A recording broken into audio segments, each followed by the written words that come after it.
Welcome to tonight's Westminster Together event here at Little Venice Sports Centre.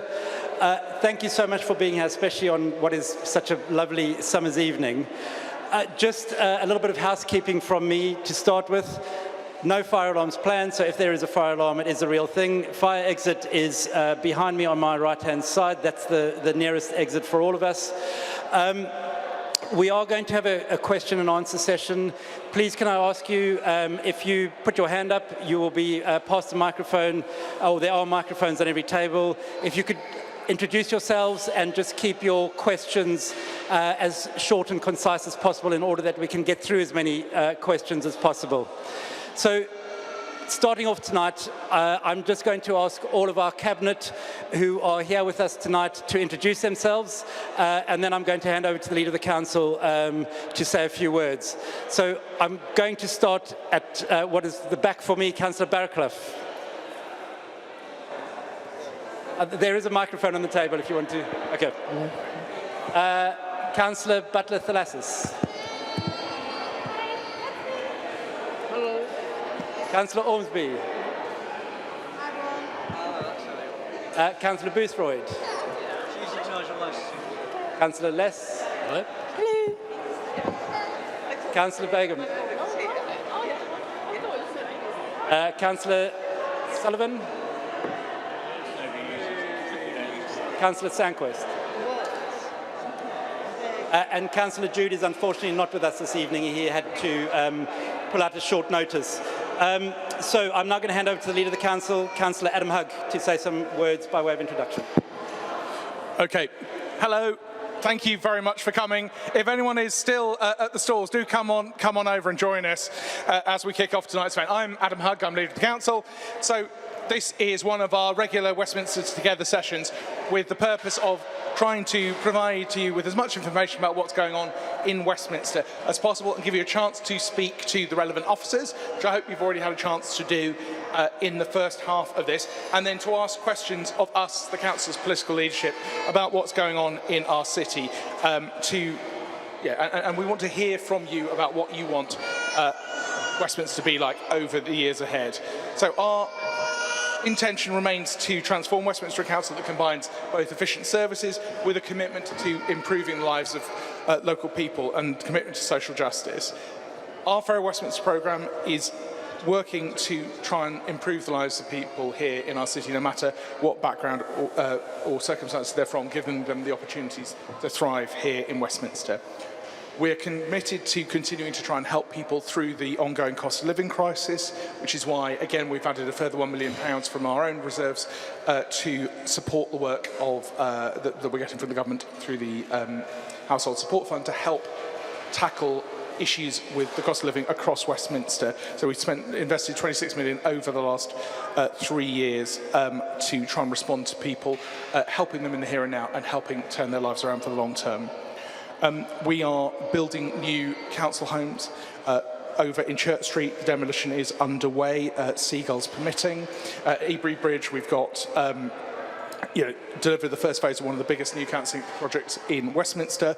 Last night in my ward, we've got planning permission for 291 Harrow Road, which will see more council homes for social rent on that site, alongside key worker homes, a new community space and a replacement multi-use games area. And we are working to improve our housing services in Westminster. Again, we recognise there are some real challenges over recent years. We know that not everything is where we want it to be, but we are working to try and move things in the right direction overall. And that's been reflected by the Regulator of Social Housing granting us their highest rating in both in London and one of the highest in the country. Obviously, we are already trying to do a lot of different things, and what I'm failing to do is be able to turn my page and hold a microphone at the same time. But obviously part of that work we were doing in housing has seen the new service centres in Pimlico, Soho, Queen's Park and Bayswater.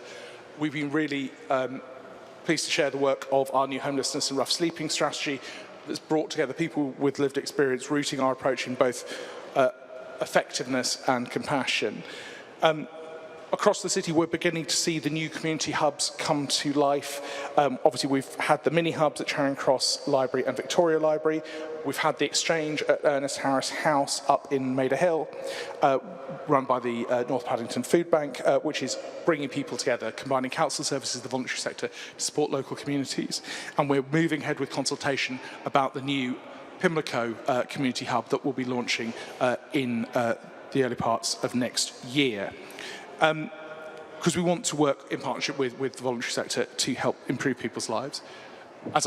Those of you who have heard me speak before, obviously we recognise that making people feel safe in their communities is one of the key things we're trying to do. We have reinstated a CCTV network for Westminster, which is now coming up to 200 cameras, which, again, working as a tool to support the police and our council's public protection teams in their work. We've also, as I've said before, increased the number of city inspectors that we are having in our teams, both in the local teams and the new antisocial behaviour enforcement team, which has got 8 new officers in there, and there's be some important announcements coming of further measures to help do our bit as a council to help keep people safe. Our sustainable strategy is, again, which has been out for consultation and a lot of input from people from across the city, trying to help us become a better city to spend time in and to get about more easily through environmentally friendly methods, making our streets more accessible and greener. And I'm proud of the work that our adult social care and children's social care teams do day in, day out, often behind the scenes, helping people whose lives are at great moments of challenge. And we've been, again, recognised as the second highest performing council in London for adult social care, and for a third time had an Ofsted outstanding rating for our children's services. So there's a lot more that we're doing, things like the new community participation charter, reforming the way in which we do consultations online with Commonplace that has sort of come alive as a place where people can actually see what's going on in all the different consultations that are going across the city and have their say. But there's a lot more that we can do, and that's why we're delighted to get everyone here together to have your chance to raise your issues or concerns and either ask us questions in this public bit or come to us afterwards and we can try and help with issues in your area. So thanks very much, everyone, and looking forward to hearing from you.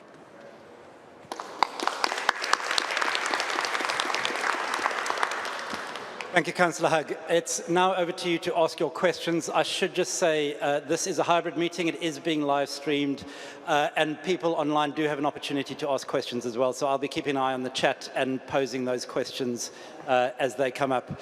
But over to people in the room. Do we have any questions? Should we start here? There's a microphone on the table. Hello? Yes. A question regarding English as a foreign language. Does the council do such lessons? And what is the uptake? I think that sounds like an adult education question. Councillor Barraclough. Yes, we do teach English as a foreign language at Lisson Grove and Amberley. I can't tell you how many people, but there are folks from the adult education service here, and maybe one of them can answer the number of people that we put through the courses. But yeah, starting from you can't speak English and you can't read and write in your own language through to more advanced courses, it takes you all the way through.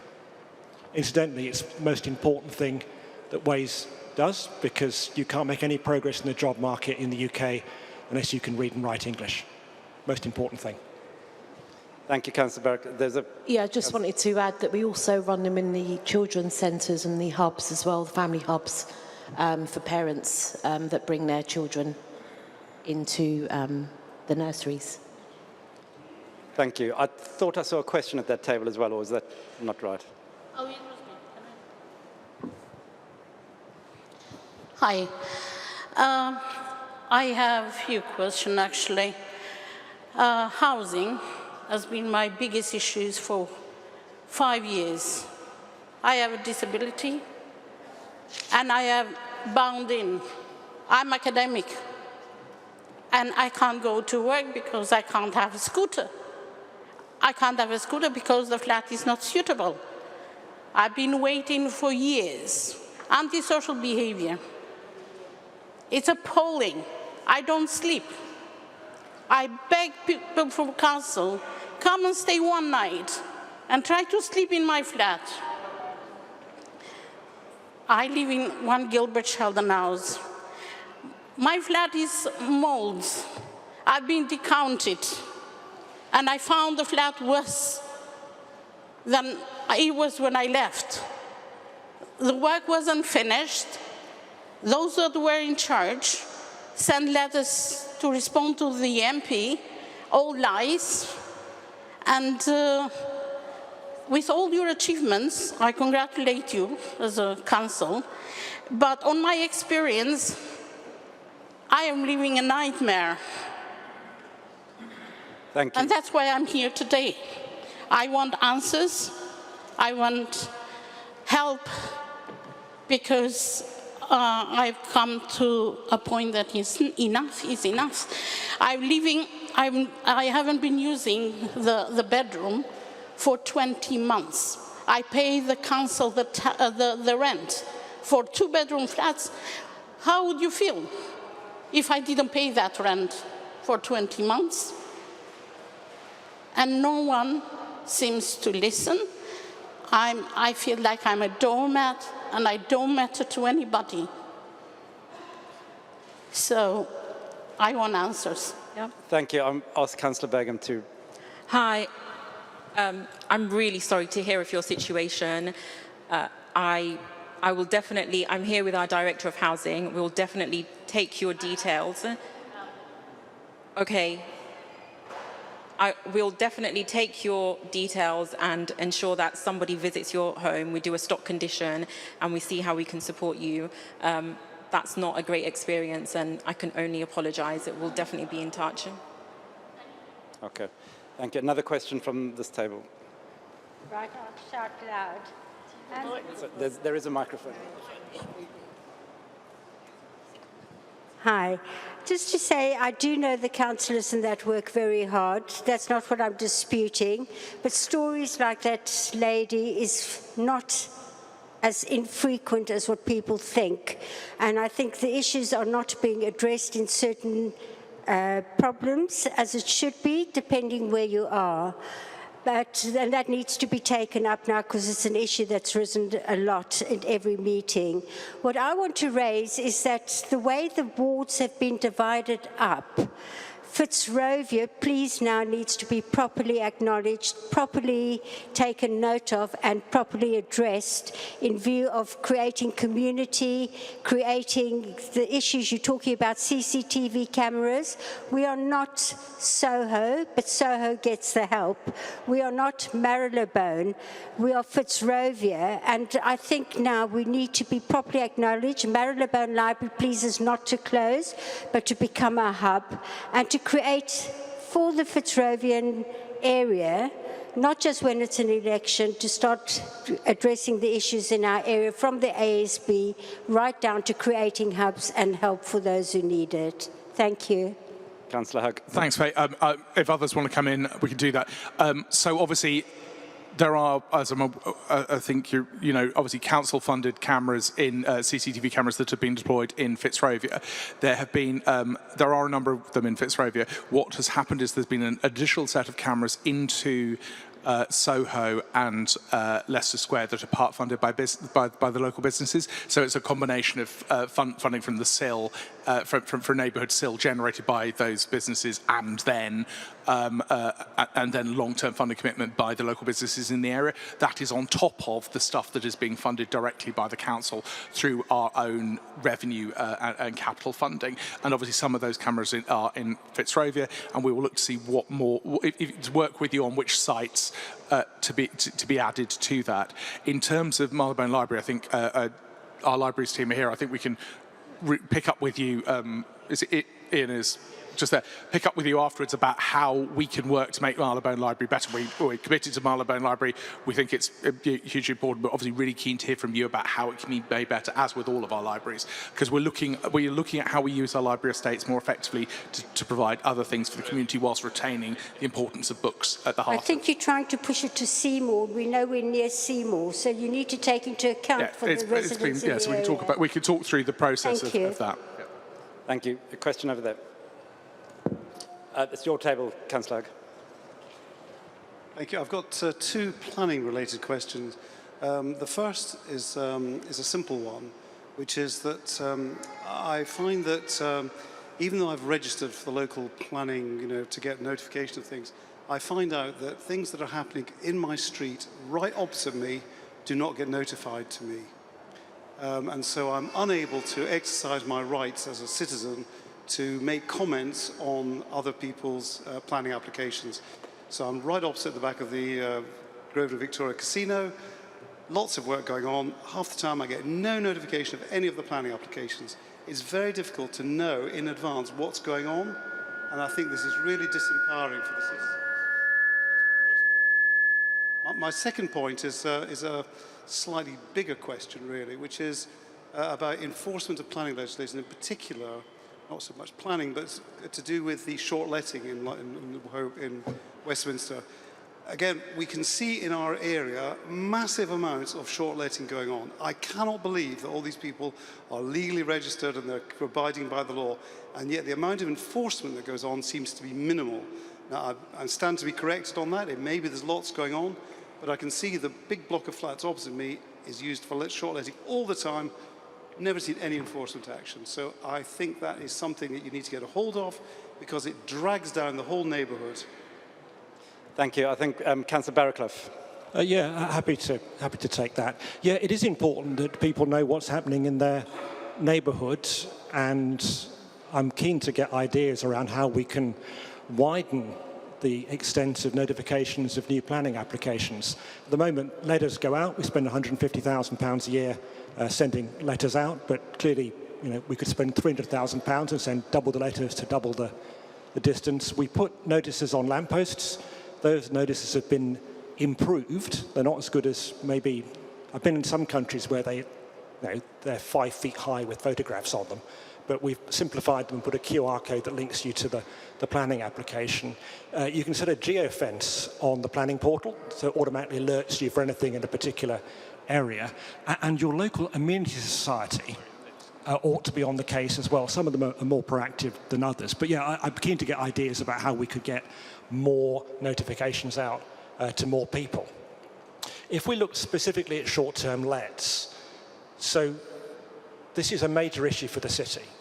I think around 12,000 flats, we estimate, being used for short-term lets when they could be used for family accommodation. So that drives up rents for everybody else and means that we get all the antisocial behaviour and all the other things to do with short-term lets. Because we're the best one in the world.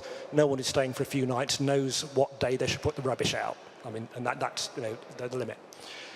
This was deregulated by the previous government because you used to need planning permission for a single night of short-term letting. Eric Pickles changed that and said you needed no planning permission for the first 90 days during a calendar year. So to prove that you are not in conformity with the planning legislation, we have to prove that you've let your flat short-term for 90 days in a calendar year, which requires neighbours to keep diaries and everything and so on. We do have a planning enforcement team. I think we have 6 people now working on it. We've put more people on it, but it's not enough. And we're hoping that the new government will introduce a licensing system that will allow us to get more control over this problem. But it remains, I think, a serious issue that we face. What I would say, final thing, I know Adam's going to come in, there's an issue for freeholders here. Because pretty much every lease on every flat in this city says you cannot short-term let. Freeholders can control this. Don't need law, don't need planning. Freeholders can control it. And where I represent Maida Vale, in Maida Vale, most of the blocks of flats are owned by their leaseholders, and they don't have an Airbnb problem because the leaseholders who manage the building enforce the lease and make sure it doesn't happen. So any freeholders here, or if you're not a freeholder, lobby your freeholders, because they can take action and take action quickly if they so choose. But I think Adam's probably maybe have some more news on the national picture. It was just on that broader piece. As Jeff said, when we first came in, there was two people in the enforcement team. We've now taken that up to about 6. Again, but it is trying to find a needle in the haystack, because in order to prove, as Jeff said, that you are breaching the 90 days, you actually have to effectively camp out outside it. All sorts of tricks of the trade in terms of, listing under fake addresses, protect this. There's a whole heap of things, and we're doing some work with the BBC on this next week to show, the myriad different ways in which they con the different systems. So there's basically a 3 sort of phase approach that needs to happen. And obviously, I've been doing a lot of work lobbying on behalf of Westminster. I also chair an organisation called Central London Forward, which is the 12 inner London councils working together on this, and I'm also the local government housing spokesperson for the LGA. And we're all those different organisations are united in the need for reform. We are putting pressure on the government to do it. It is likely to happen in 3 phases. The first one is on registration. So basically, one thing that will help us as a council is having a formal list of everything that is notionally being put onto the platforms as a short-term let, to get around the fact they put sort of 1A on Airbnb and flat C or whatever on booking.com, etc., etc., etc. And you then, so that will help. We are trying to push the government to make that more robust.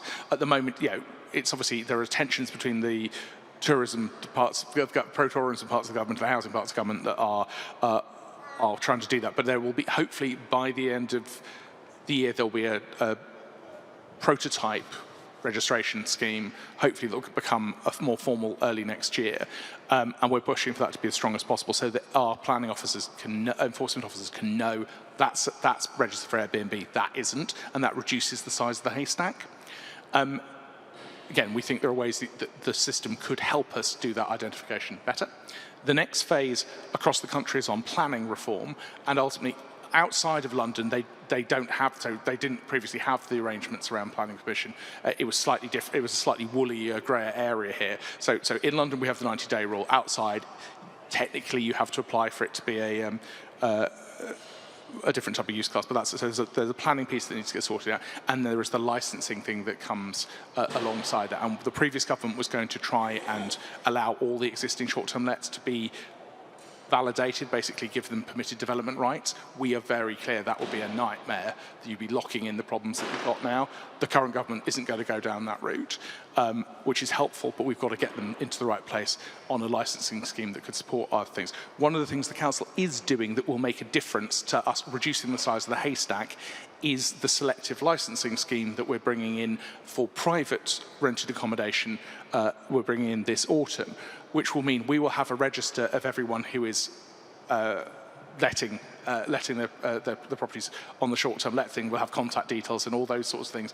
And if we get reports that we're seeing Airbnb type activity in those things, that information will help us with enforcement there, both in terms of having more boots on the ground, but also having a clearer record of what people are going on. So the things are slowly moving in the right direction, but we recognise how challenging it is for everyone in the here and now, and we're going to do what we can with the powers that we have now, whilst really making the case for that reform nationally. And the government is listening, but the wheels turn slower than we would like. Thank you, Councillor Hagan Barraclough. We've got a question at table 9.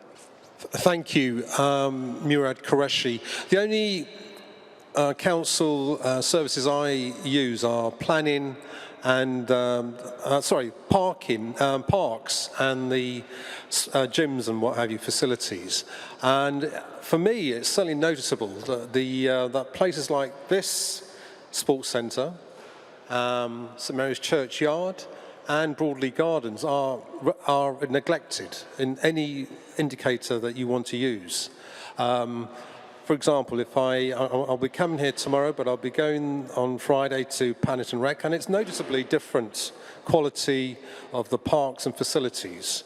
And I can only think the discrepancy is between these facilities here in St Mary's Churchyard and Little Venice and Broadley Street Gardens being broadly in the working class areas of North Westminster.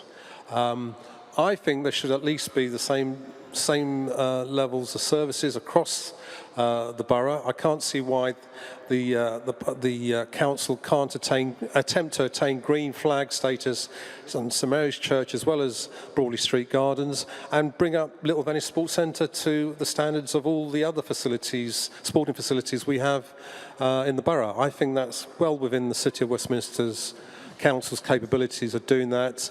And who knows, you may bring more punters into these places and help reduce the stresses and strains of people and the stress on the health service.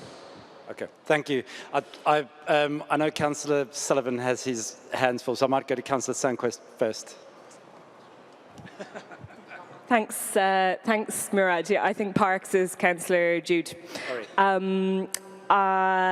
On the leisure centre, yeah, it's quite a complex picture because obviously some of our leisure centres are very new, some of them are a bit older, so it's a kind of constant exercise of auditing them and seeing where the council can invest, and also working with our operator, Everyone Active, to see where they can improve things and invest. Council officers here will know that I have been doing a lot of work to try to increase the amount of inspections that we do in leisure centres, and I myself get a monthly report of complaints that people have made within our leisure centres and the response from Everyone Active, who's our operator.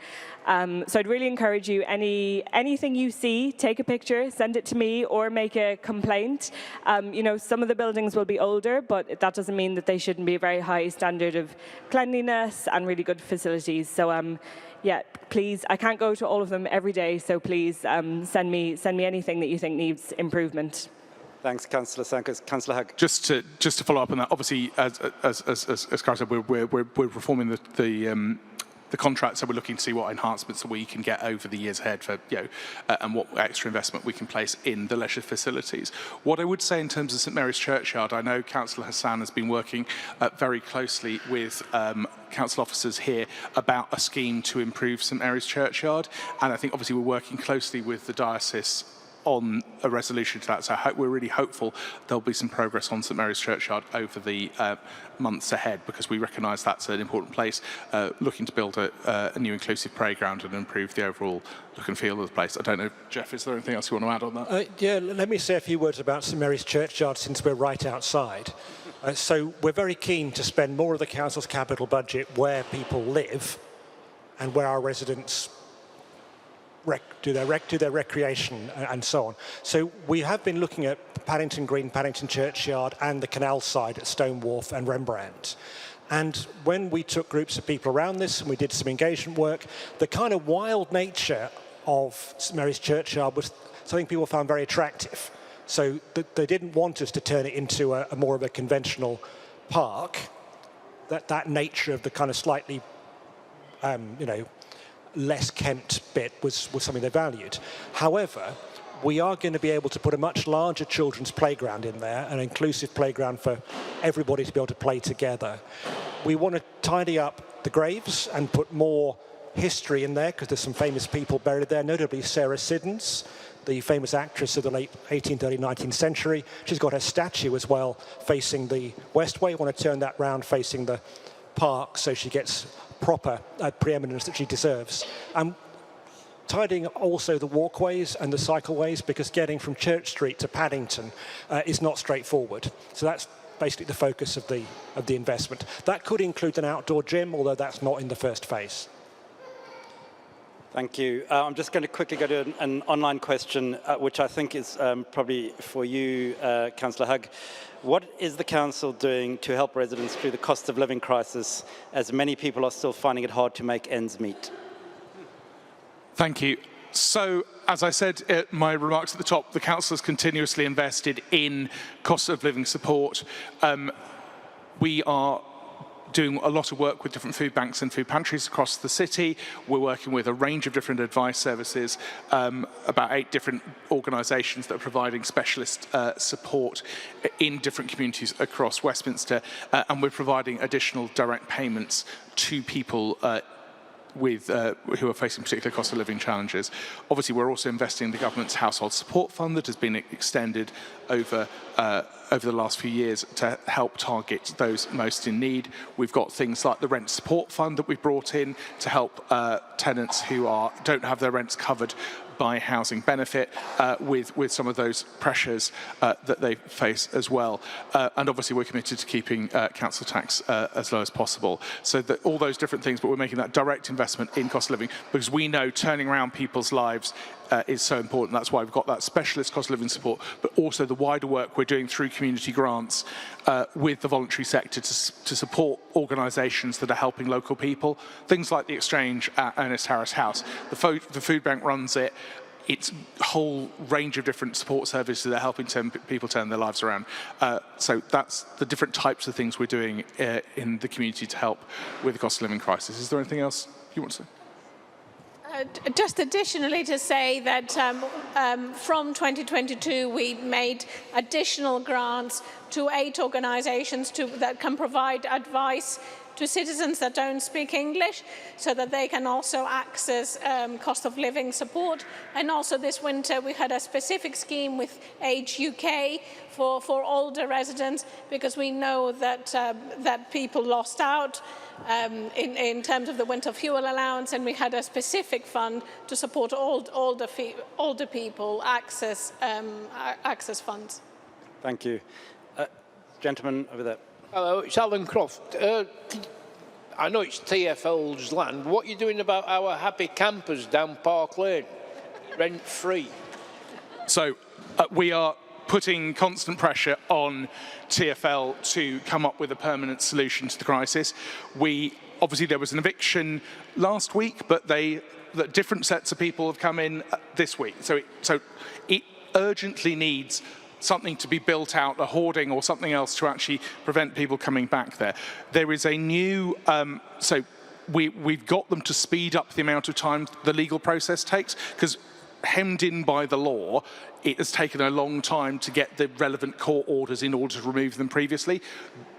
Because we've been pushing, they've now found a way to speed it up. So they've just got another final bit of the legal process again, so there should be enforcement in the next few days to remove them again. But the point is we are going to be playing whack-a-mole until there is something physically there to stop people coming back. Barbed wire?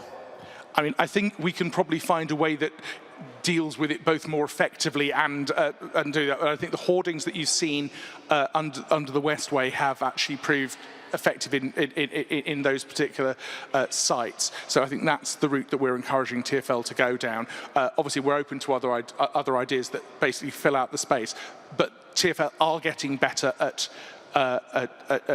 moving through the legal process, but we are working with literally Mark's teams are out on a regular basis alongside the rough sleeping teams. The reality is most of the people in those sites aren't the people who actually want help. But we do, that's why we need the enforcement, and we're doing what we can within the law on the enforcement side.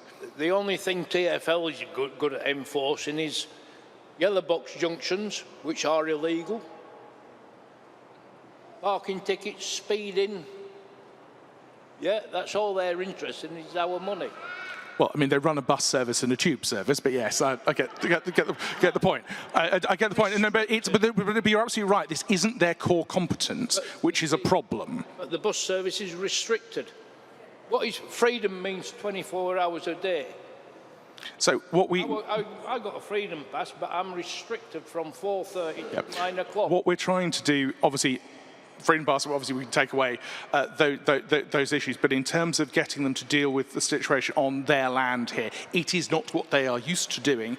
We are having to push them because obviously this is something we are far more used to, and our teams have been working very, very hard. Hopefully the process is going to get quicker, but we need a physical intervention in the site to solve this for the long term. How about a car horn? A what? When they go to sleep, just go on. I believe that will have an unintended effect on the residents who also live nearby. Given it's their lives we're trying to help improve, that may prove counterproductive. Right, we have a question from table 6. Hello, yes, okay.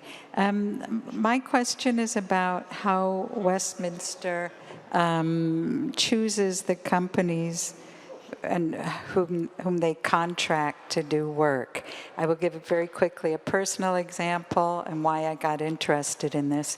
I live in a small housing estate, on Homer Row, and finally, after decades of our appealing to the council, it appears we are going to get a security gate because the back of our estate is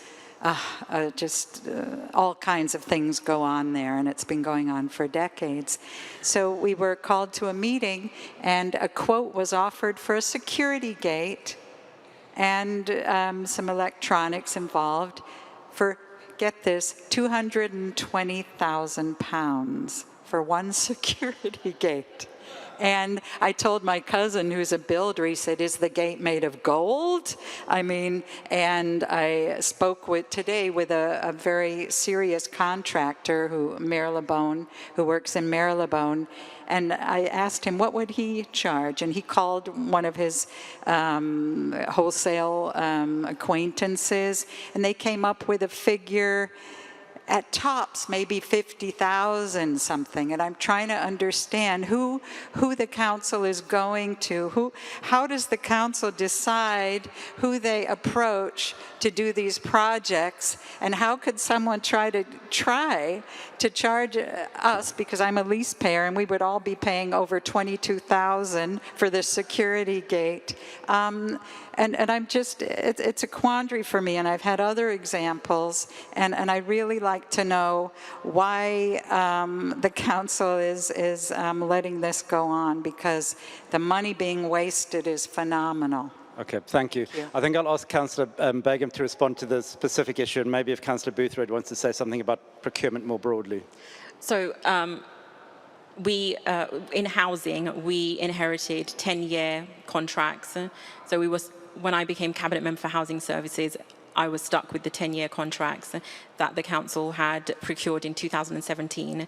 We're now moving away from the 10-year contracts. We want shorter contracts.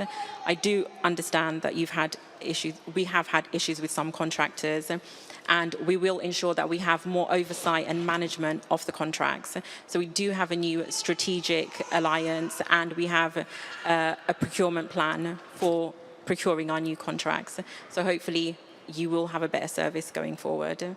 I don't know if David wanted to add anything. Councillor Boothroyd, if you wanted to.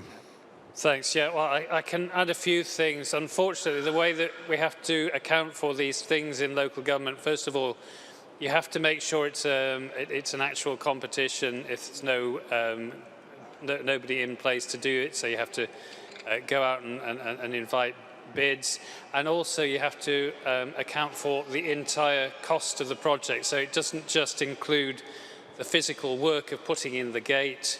You've got to make sure it's the right gate, and the emergency services can get through it if they need to. And you've also got to charge the time involved in managing the project. So, you know, you will get a cheaper quote if you just go out to somebody. No, that's all obvious. That's all obvious that it involves more than the gate itself. But everybody knows that, and still $220,000 for that project is considered ridiculous from everybody, and I've talked to many, many different people about it. Unfortunately, the rules about accounting in local government and what we can do on projects restrict us a great deal. We'd like to get things done cheaper if we possibly can.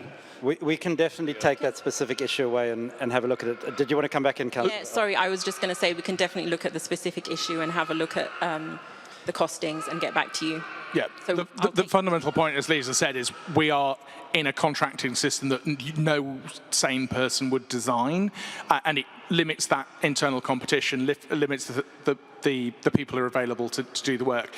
There is a problem with the contractor market in London about the number of available people with expertise to do that, which has pushed up prices. Obviously, you've seen, aluminium costs and all those other input costs go up, but I agree that is an awful lot of money. Again, as David said, some of the things is you're having to do them with a projected lifespan of much longer than you would for a commercial development, and there are other sort of technical reasons why some of those costs are higher. But that is, but it shouldn't be. No, I agree with you. It shouldn't. The gap shouldn't be that much, and that is what we're trying to get to the bottom of. I'm not going to promise you miracles, but we know it's a problem, and we need to get a better, more competitive system that gets the right length of contracts and people to do that. So as again, we are where we are. We're working to try and get better performance out of our contractors, but we know for those major works things it can be really challenging. So we'll take away the specifics and try and help where we can. Thank you. We have a question from table 7. Use the microphone. Oh, good evening. First of all, I want to thank Westminster for organising this event. I think it's amazing that people can come and know what's going on, express their will, because I've been living across different councils and I've never seen this in other councils. So, I really appreciate. I wanted to touch the subject of rough sleeping, especially women rough sleeping, but everybody really. And I've been on and off rough sleeping for a long time. And I would like to see from Westminster more humanity, if I can call it like that. Like, I was told that because the council discharged me was the Royal Borough Council in Chelsea, I needed to continue to rough sleep, despite my numerous disabilities ranging from physical and mental, which not necessarily are visible, but I got a lot on the list, yeah? And I think that Westminster could have taken on the duties without elongating my sufferance, waiting for me to take the matter to the Strand at the Royal Court of Justice, for the judge to order Royal Borough Council in Chelsea to put me now in a B&B in Hammersmith. So I would like, not just for myself, I would like for every woman, for every person with disability, vulnerable because they have disability or because they have children, or, people that are vulnerable, not to leave them on the streets. And in my case, the answer was not because there was no space.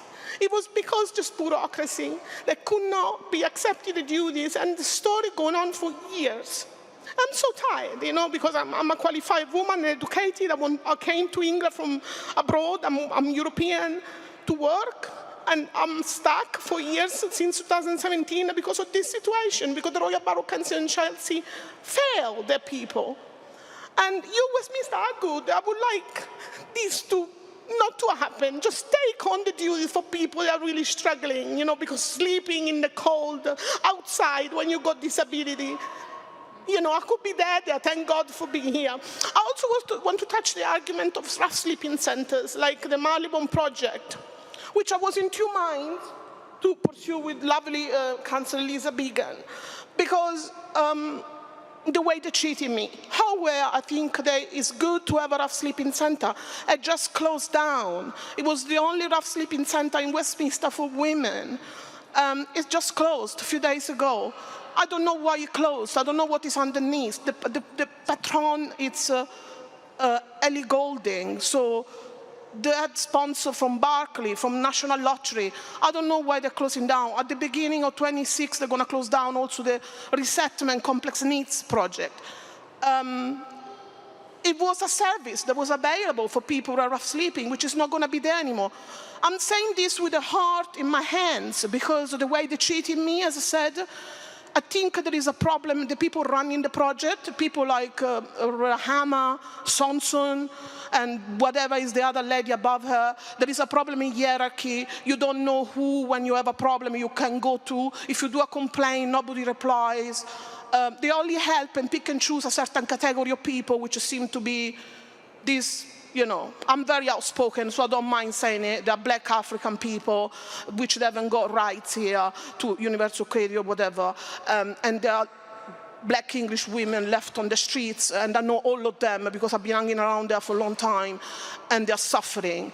And I think that the administration there need to change, but the place should be kept open, but not with the administration. Should be taken off the Marylebone Project, Church Army. Westminster should put their own, service and manage it properly and make it open to people who really need. As a country, we need to look first to the English people. The English people need to come first, and then you need to look after the people who live here for a long time. Okay, and then you look after the people as well. Thank you very much. I'm just conscious other people would like to ask questions. Councillor Begum, would you like to respond initially. I'm really sorry to hear about your experience. We did launch our homelessness and rough sleeping strategy earlier this year. And one of the things we are concentrating on is making sure that we give people a wraparound service and we treat them with empathy, and ensuring and recognizing the fact that everyone has a different circumstance. So it's not one size fits all, and we do work closely with our commission partners like St. Mungo's. You mentioned the church army, the sanctuary, so that's closed down, and that wasn't a service that was commissioned by the council, but we have been working with the church army to ensure that the women that did benefit from those services at the sanctuary are being signposted to other services. Thank you, Councillor Begum. We've had two more questions come in online. I'm going to take them both together. I think they're for Councillor Sandquist. What is the council doing for Paddington, and how are you helping families in the local area? And when is the community hub in the south opening, and are there more planned for other parts of the city? Thank you.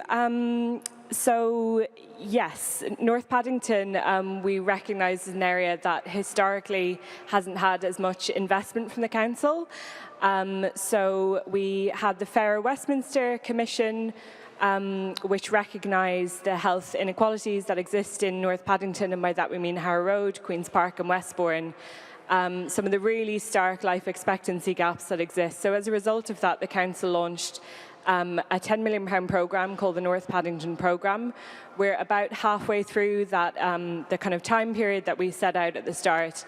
And what that is a quite big programme of projects to address different health and social inequalities in the area. So far, we've invested £10 million in community buildings, one of which is Paddington Arts, which will be able to increase massively the amount of young people it's supporting as a result of the grant. We've also given out £825,000 in grants for local organisations in the area. Some of that was through a programme called the Community Priorities Programme, which is a participatory budgeting programme, which means that local residents got a say in how that money was spent in their own area. They're also trained up in how to make informed decisions about the applications that they received, and lots of those projects are happening at the moment. Every resident in North Paddington will have got a paper newsletter in the last few weeks that lists all of the activities that have been funded through the programme and how they can access them in their area for free. Everything from support for parents or support with training and employment. Lots of work with the food bank in the Exchange in Ernest Harris House, the new community hub we've launched. So I hope that's a kind of overview. We are actually launching a report tomorrow about everything that's been delivered in the programmes that will be available online. But hopefully you will have received the paper newsletter that gives some highlights. And the second part of the question was about community. When are we opening a community hub in the south, and are any more planned? Yeah.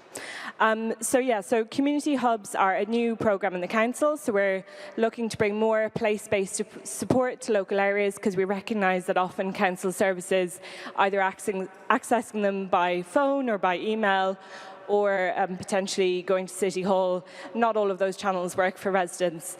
So as Councillor Hugg mentioned earlier, we've opened a number of hubs, one in Victoria, one in Charing Cross, recently just off the Harrow Road in the Exchange in Ernest Harris House, and we have started co-design processes for 3 more hubs, one in Church Street, one in Rampayne Street in Pimlico, and one in the Brunel in Westbourne as well. So yeah, we hope to open that in 2026. Great, thank you. We had a question over here.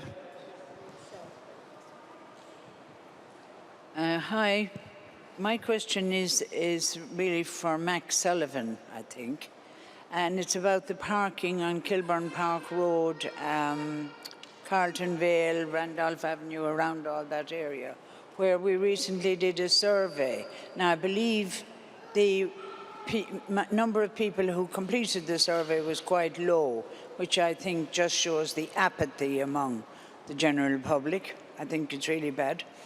I personally live on Kilburn Park Road and have done for 25 years. Excuse me. I find parking a complete mission. I cannot leave my home sometimes for days because I know if I move my car, when I come back, there won't be any parking. I'm an elderly woman, well, you know, trying not to be, but I am. I've worked for the NHS all my life. I'm now retired, and I feel it's so unfair not to be able to park my car and live my life the way I want to. So I want to know, although the turnout for this survey was small, what will happen? And also, because we're the last street in Westminster, we have Brent. We have probably people coming from Camden. I don't really know about that. But we have a major problem with people from Brent, and there's new houses being built all the time. So where do they put their cars? Where do we put our cars? It's just gone to something now that's a bit ridiculous. And I'm just wondering if he can tell me what's going to happen, please. Hi, thank you for your question. Sorry, I was just with my son for the very first bit. So did you say which end of Kilburn Lane you're on? Are you kind of at the, which end of Kilburn Lane you're on? Are you closer to Ladbroke Grove or are you the other? Kilburn Park Road. Oh, sorry, Kilburn Park Road. Okay, yeah, sorry, I understand. I know that the survey has taken place. I've been talking to your ward councillors about it. I know that there's a serious issue with the availability of parking after the control hours. I do support there being more control hours for residents parking as opposed to having essentially a kind of a free-for-all after a certain hour. As you say, it makes it harder to depend on for the people who need to use their cars, who depend on using their cars. That's very important. There hasn't been a decision taken on what's going to happen after that survey. You say take-up is low. I would say take-up is low on a lot of the consultations that we run. So I won't hold that against the matter, because it is tough to get people to engage. It's obviously fantastic that you've all come out here tonight, but obviously we have over 200,000 people living in Westminster, so not everyone has the time to engage in these surveys, and we understand that, so we'll take that into account. Response rates do tend to be low on the consultations. It doesn't mean we're going to ignore the real issues that are there. So in general, I do support the control hours. I need to take advice from the officers about what the feedback has been and what possible courses of action there are. But yeah, I do think it's very important that people have access, who need access to their cars, have access to them. In terms of new developments, in Westminster, we have a policy that new developments won't have access to on-street parking unless it's for blue badge disabled use. So if there's a new, as in your neck of the woods, there are. There can be new developments. In Westminster, our policy is that there's only permits for people who need them for mobility issues in those blocks, and people understand that when they're moving into that property, and they understand that. The only exception we make to that is if we're having a transfer of one of our own council residences who's got an existing permit, then we honour that. But the vast majority of people. Oh, sorry. The last bit was the only exception to that rule that new developments won't get permission to park on the street is if we're transferring an existing, say someone's living in has to be moved out or needs to be moved out or wants to be moved out of their existing council home into a new home, then we would honour their parking permit that they already have. No, sorry, I'm talking about Westminster residents. I'm talking about within Westminster. Within Westminster, yeah, not talking about between Brent and Westminster. No. Well, I would have to check this. I don't think that would be the case, but I don't know why. I don't know why that would happen, except that they were a private renter. That our council, we wouldn't normally be moving our council tenants out of Westminster and into Brent. But I agree with you. I haven't received the kind of final officer advice. I'm getting some help here from my son. He has something to say.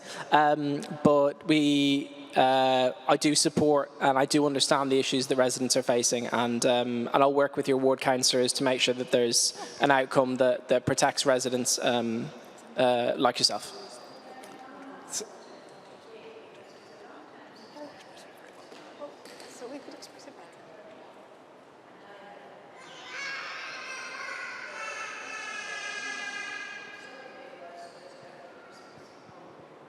Okay, yeah, I understand that. I'll catch up with Jeff afterwards. I've given my view to the officers. I'm meeting them on Friday, and we'll discuss this. So I'm fairly sure we'll be able to come to a decision and let you know pretty soon. It came to my attention more recently, yeah.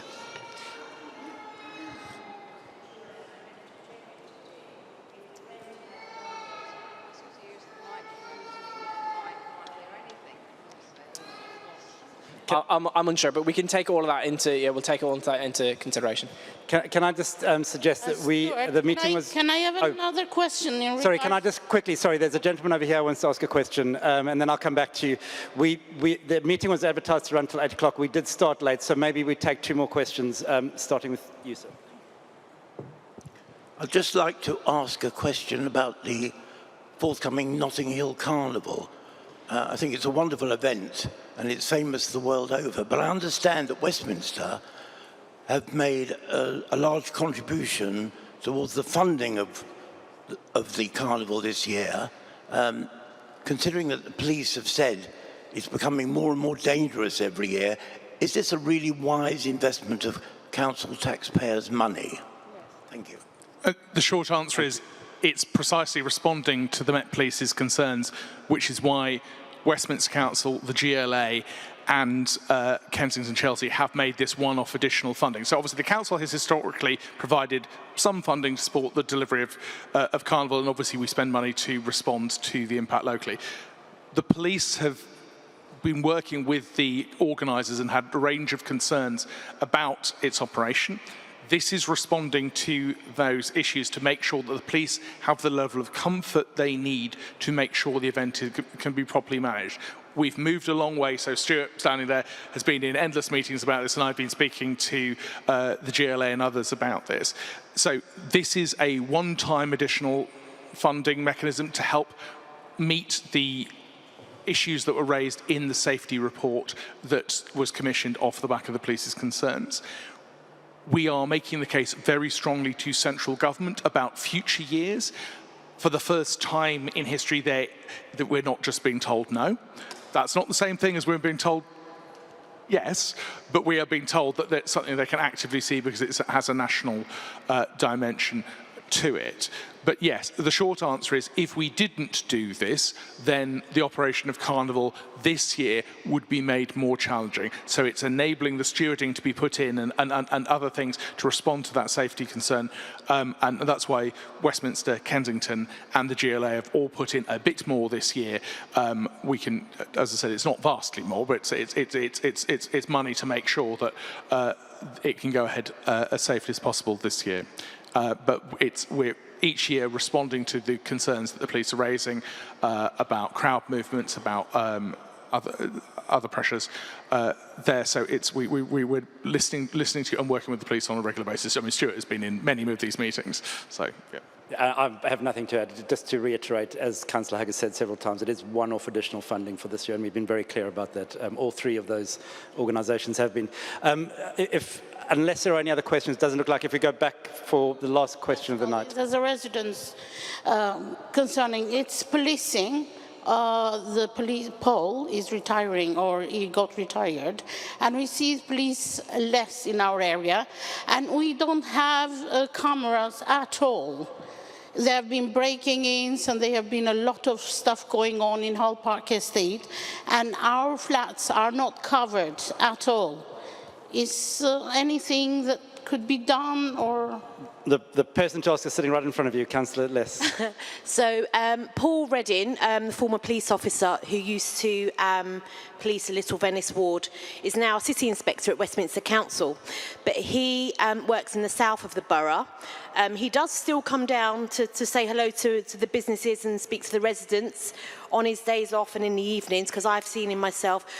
In terms of where you live next door to me. We do have a camera on Hall Place, in that bit there, because I live in Hall Tower, you live in Gilbert Sheldon, you said, so I live next door to you. So there is a camera there, so I do recognise some of those issues you raised earlier around the ASB and the boys congregating, and yes, I know, I got hit by orange. As I was walking out of my block, thankfully it wasn't a very hard one. It was a very mushy, ripe orange. Otherwise, I would have been knocked out. I wouldn't be standing here today. So I do know that there is a problem around pigeon feeding, and the seagulls, the rubbish dumping, people not using the bins correctly, using household waste for the recycling bins, and it's usually spilling out.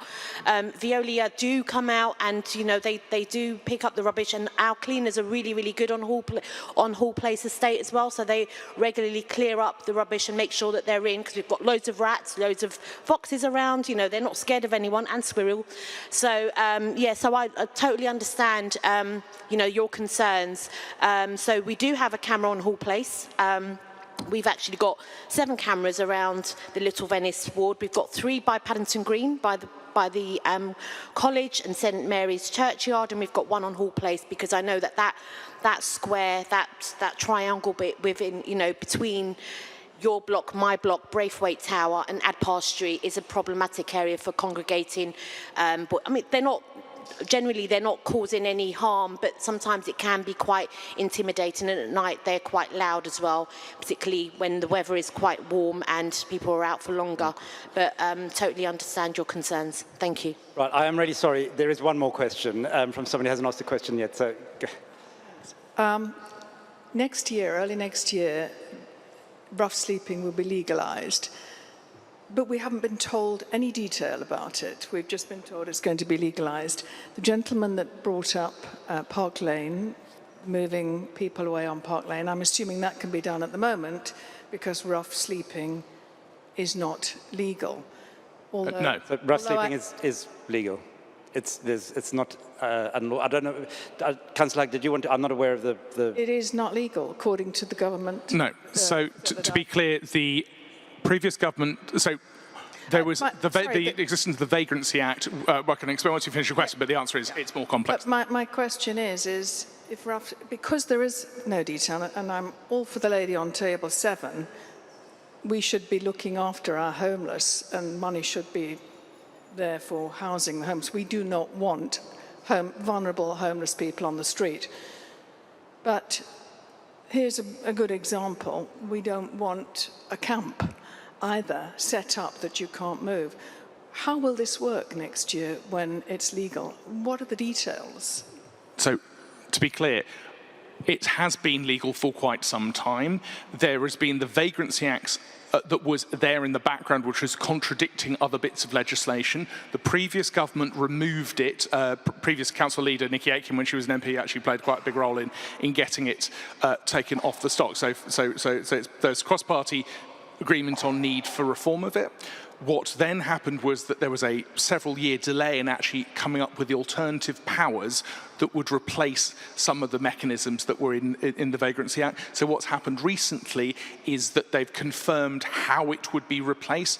There's two particular new powers that have gone in the Crime and Disorder Bill, one of which is specifically relating to organising begging gangs, which will give more powers to go after the people who are the criminal masterminds that are behind some of the begging gangs. So that's actually a new power that doesn't exist at the moment. And then there is new powers that are replicating the existing powers on trespass.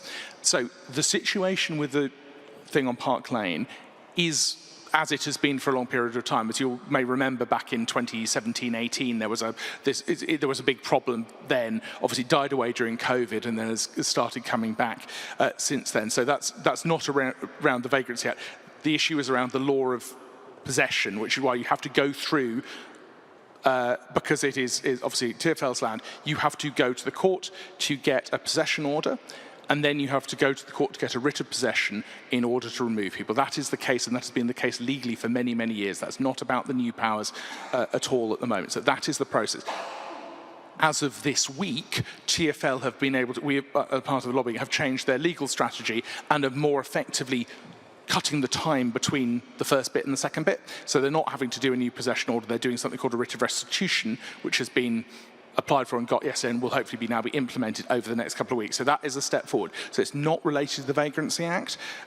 So I think there are questions. Obviously, we're consulting across the city around a public spaces protection order to try and deal with issues of antisocial behaviour, which will give greater powers on the issues that relate to antisocial behaviour from all sorts, but including from from some of the issues on the street, where they're slightly further ahead in South Westminster. We're now consulting on how that would be applied across the city to help with some of the issues of antisocial behaviour that go around it. But that's the Vagrancy Act point. Is it's not like there's a binary.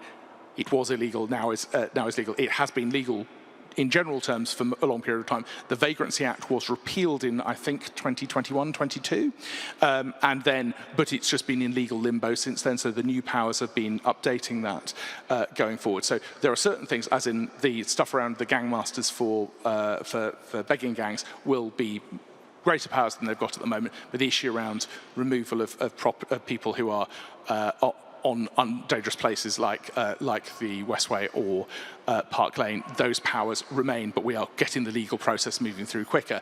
But as I said, the solution to some of that is about building out hoardings and other things that actually make the space inaccessible, because obviously we want to get people off the streets. We want to provide support to people. Obviously, Westminster Council spends more money than any other local authority in the country on its rough sleeping services, both from our own funding and in terms of what we get from the government, because the numbers are so high. And I totally take the point about the lady there. Obviously, we can't accept housing duty for people from other boroughs, because obviously there is a net pull of loads of people to Westminster, which is the real challenge. The vast majority of people sleeping rough on the streets have no connection to Westminster, and legally there are more limited things that we can do. But we provide hostels and all sorts of and places to get people off the streets if they want to. And again, we're looking at putting more money into providing support there. So that the sports side, but. That wasn't my case. I had that connection with Westminster. I lived in Westminster for 2 years. I was rough sleeping in Westminster for Sure. months. It's because I was fully closed by Kensington and taking Kensington court. Meantime, it was perfectly legal for Westminster to take on. So I think what we need to do is look at what should have happened in terms of the interim support. Sure, but the broad. No, I understand, but the broad principle of how this works is that we can only provide certain services to people with a local connection. Therefore, the offer is different for people. And obviously, the people in places like Park Lane and stuff like that are not people who actually want to be housed. Sure. No, I understand. And we're going to look into your case and work out what happened there. What I was trying to make was the point about local connection being one of the factors in how we are able to provide response. But there is not a binary on-off thing that's happening recently. The powers will be more helpful going forwards around the gangmaster stuff, but there is still more to be done, particularly around those who are coming here for the purposes of organised begging, which is what some of those real challenges are, and that's what we're talking to government about how we can respond to. Thank you. Can I just say, if you didn't get an opportunity to ask a question, or if you just didn't want to do it in this forum, obviously the people in the room will be around for a while afterwards. There will also be an email address provided, and if you submit your question by email, we will make sure that we answer all of them. I just want to say a huge thank you again to all of you for giving up your time tonight to be here, and hand back to Councillor Hugg just to close the meeting. Thank you so much, everyone, for coming. And as I said, we keep doing these events over. This is where I work out whether I need to be plugging the next one of these, and that's I'll look at Sean to try and work out whether we've got the next date yet. But we have these on a regular basis and try and hold them in different places across the city to give people a chance to ask questions and to meet with the teams. So thank you very much for coming. have a lovely rest of the summer, and do keep in touch with us and let us know how we can help. Thanks very much, everyone.